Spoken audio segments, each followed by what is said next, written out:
So right off the bat, I want to say that I might get a little bit emotional in this. I might not, but I feel like I might.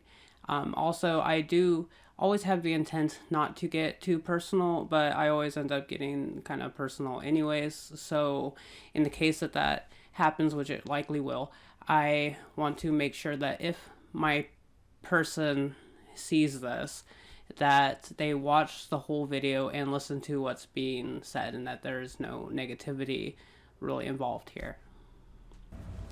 So heartbreak from any type of interpersonal relationship is in of itself already difficult to deal with. It's already very hard on you and your emotions.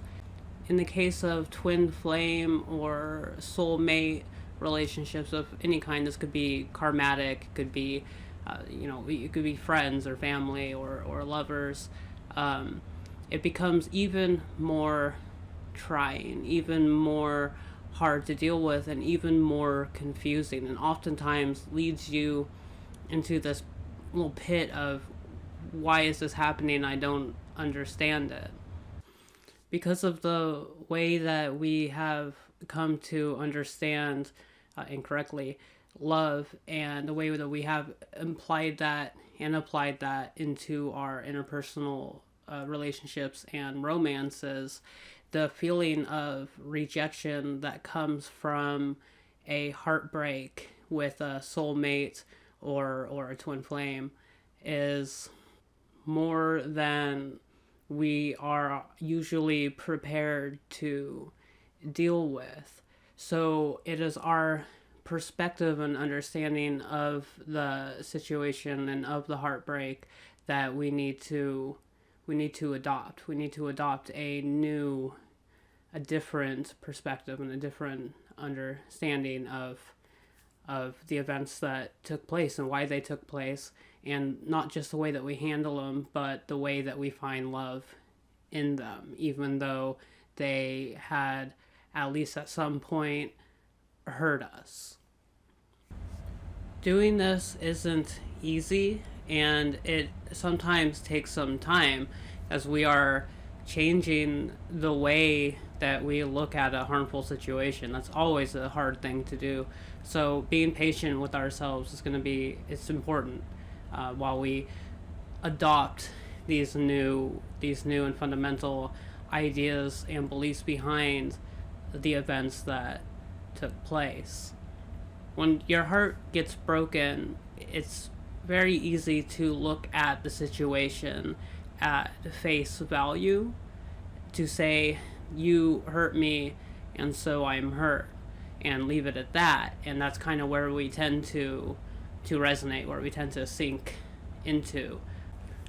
But in reality, our connections and experiences with our soul family happened for a reason. It wasn't happenstance, and it wasn't just to hurt you. It wasn't just to make you suffer.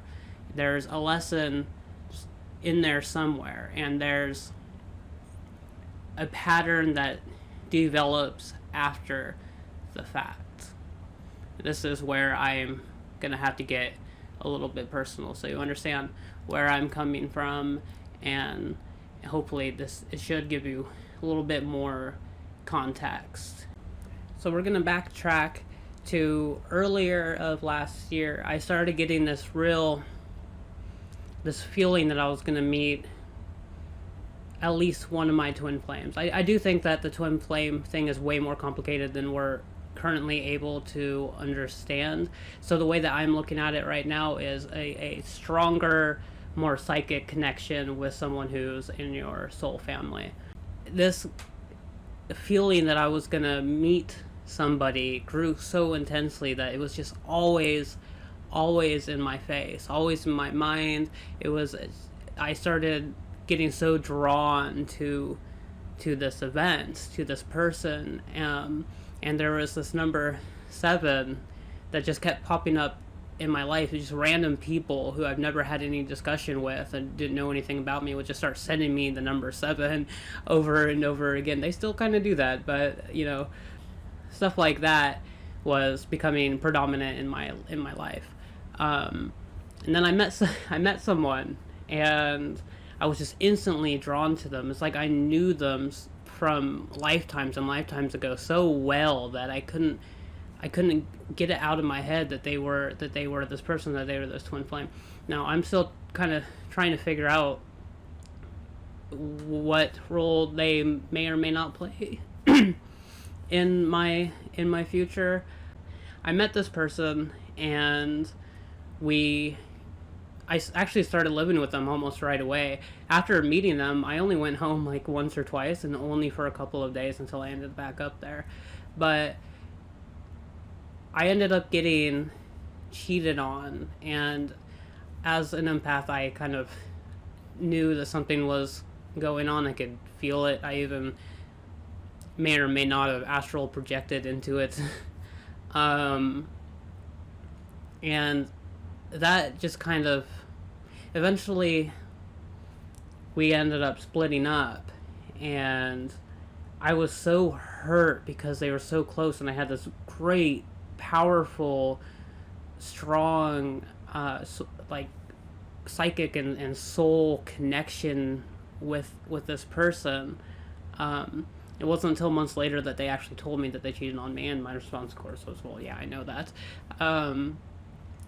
But I went to such a dark, dark place. I was so hurt, and I couldn't understand what was going on, what was happening. But this pain that I was experiencing from the loss of the relationship. Now, it's worth noting that I had a lot that I had to heal from.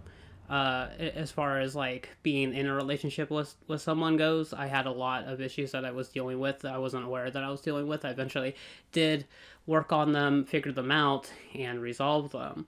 But also, I had other pains real deep inside of me, and because I ended up going to such a dark place and looking up shadow work and investing myself into that, I was able to heal other wounds I didn't think I was ever going to be able to heal. Abuse wounds, traumatic wounds, and I did heal those. I healed those so well that I found a way to find love in them.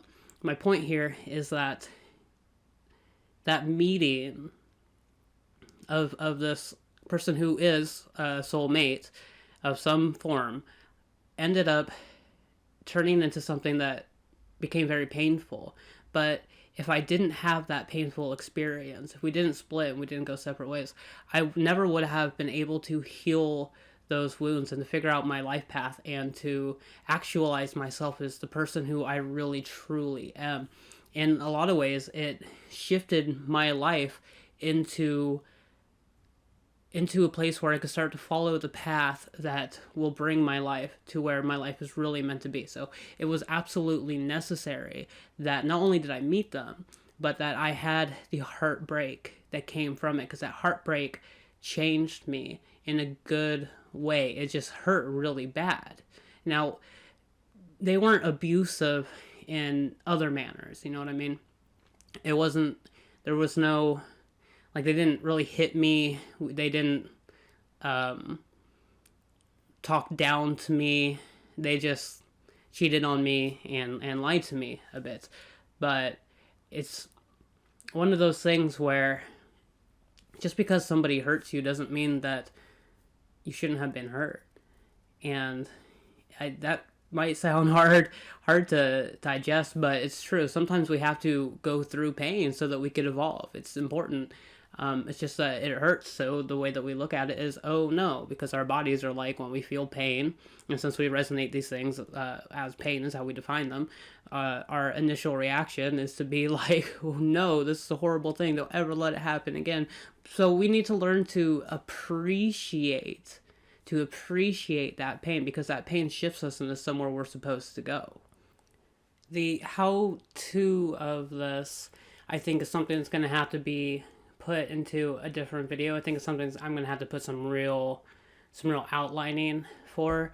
But the first step, a very important step, is, first of all, taking that pain and learning to appreciate it, because that heartbreak that you're feeling is necessary, and it's not an end all. It's not the end of the road. It's the beginning of a road, and it sometimes initiates healing processes, sometimes initiates new paths on your life path, but it happens for a reason. And it's easy to find anger towards people. It's easy to look at someone who hurt you and to judge them fiercely. The judgment there, it doesn't serve. And for that reason, you have to let that go. You have to understand that there's a bigger something at play, and that the universe put this situation into your life for a reason. And as soon as you understand that, as soon as you adopt that into your mentality, you will be able to go down the road that not only leads to healing, but leads to understanding, that leads to greatness. And if you are on these early stages of suffering, or if that early stage of suffering is still at play and is still current, I would suggest, again, that you look into shadow work, and that you go from there, and make sure that you find love in these people. If you so strongly believe that these people are your soulmates, it's probably because they are. And don't be angry at them. Don't chase them. Don't try so hard to understand that they are that person, that that's the only thing that you see, because part of that connection, of that bond, of the events, is not just romance, and it's not just like how you feel about this person. They brought something to you, and you brought something to them too. Even if you're not aware that they're going through that, they probably are as well. And if they're not aware of it, they will be aware of it at some point, or at least they're somewhat aware of it, and experiencing their own path, even if it's not in their conscious mind. So if you're hurting from this scenario of heartbreak, and in relation to twin flame or soulmate relationships, do understand that suffering isn't the end all, in that it's playing an active and important role in your life. Try to understand this enough that you can utilize it, and then you can work with it, because it's there for you. It's not there against you. It's not there at you. It's not attacking you. It's coercing something inside of yourself to come into light. I love you. Have a great day. Please subscribe, hit the bell notification, like on the video, and have a wonderful day. Again, I love you. Take care.